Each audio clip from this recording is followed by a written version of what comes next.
We've got to make it stick. Good morning, everybody, and welcome to the Recovery Classroom. My name is Drew. I am alcoholic. Today, I'm a recovering alcoholic, and I cannot be any more grateful. It's Friday night. That means we have our Friday night crosstalk meeting tonight at 7 o'clock. If you're local to the Huntington, West Virginia area, come on down to 5747 East Pea Ridge Road in Huntington for what we like to call the quickest hour in recovery. It's not an AA meeting. It's not an NA meeting. It's a crosstalk meeting. It's unlike any meeting you've ever been to. We support all pathways to recovery, whether that's AA, NA, JKL, MNOPA, whatever. We don't care. We just want to have a conversation with you. So come on down, hang out with us tonight at 7 o'clock. We'll see you there. Last week in one of our crosstalk events, there was a card that came in that I thought painted a really interesting dichotomy. As a matter of fact, it was a question, it was a topic that I don't ever really recall discussing ever before in 4 years that I've been in sobriety. And it was the topic of what one event made your sobriety stick. And I just thought that was fascinating because usually we talk about the one event or the few events that made us get sober. So we talk about the events typically that that took place in our lives while we were still in active addiction that said where we said, okay, enough is enough. So we are used to talking and discussing about those events that got us sober. This was interesting. What was the one event that made your sobriety stick? In other words, when was the moment I could point on a calendar and say, yep, this is the day I decided sobriety was for me? And you got to understand, for me personally, I had a series of events that ultimately led me to arrive at the conclusion, Drew, your drinking is out of control. You probably need to do something. But by that point in my life, I didn't know what to do. I couldn't stop drinking. I was drinking so much, I didn't know how to stop, as I've shared many times on these monologues. And you got to understand, I had all this chaos in my head, all this emotional turmoil, these feelings of inadequacies and insufficiencies. I didn't feel good enough or valuable enough. I had all this emotional guilt, shame, and remorse I was feeling. And the only way I knew to deal with that was to suppress my feelings with alcohol. And the only way I could suppress my feelings with alcohol was to drink to the point where I passed out.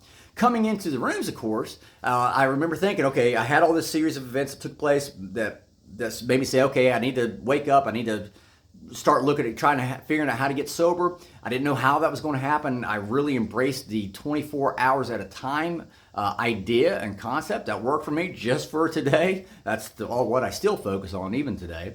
And that worked. And so finally got to the point where I started experiencing that emotional turmoil that I had been experiencing whenever I was drinking. It started to slow down. That chaos and confusion, those feelings of inadequacies and insecurities, well, all that shit started dissipating. All that shit started going away. And lo and behold, I started recognizing moments in my life, throughout my day, throughout my week, where hell, it was kind of peaceful.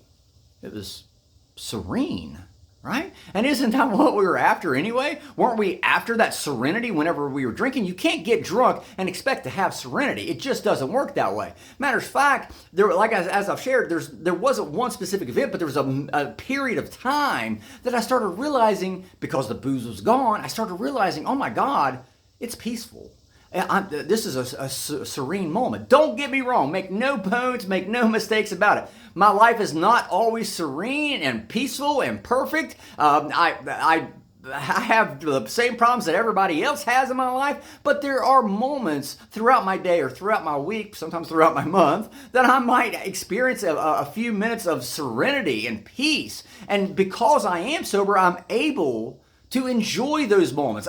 I might have had those peaceful and serene moments whenever I was drinking, but I was too damn drunk to realize it. I was too damn drunk to enjoy it. And that was when I finally said, when I realized and became cognizantly aware that, hey, I'm able to enjoy these moments of peace, and I'm able to enjoy them relatively consistently. That was the moment I said, you know what? Sobriety is the way of life for me. I can't put a thumbtack on a calendar date to tell you what day that was, because again, it was a period of time. What it did teach me though, or whenever I did realize that sobriety is the way of life for me, I had already learned a couple things. One, I can't get drunk if I don't take that first drink, period. Every time I took that first drink, I always ended up drunk. I don't have to worry about the chaos and confusion if I'm not drinking. And two, I didn't want to go back. I didn't want to go back to drinking because, again, I could enjoy those moments of serenity and peace that I had been afforded. It may not happen as much as I want or as frequently as I want, but they do still happen. So with that being said, I'm out of time. Thank you guys for letting me come in and share 5 to 10 minutes of your day with you. This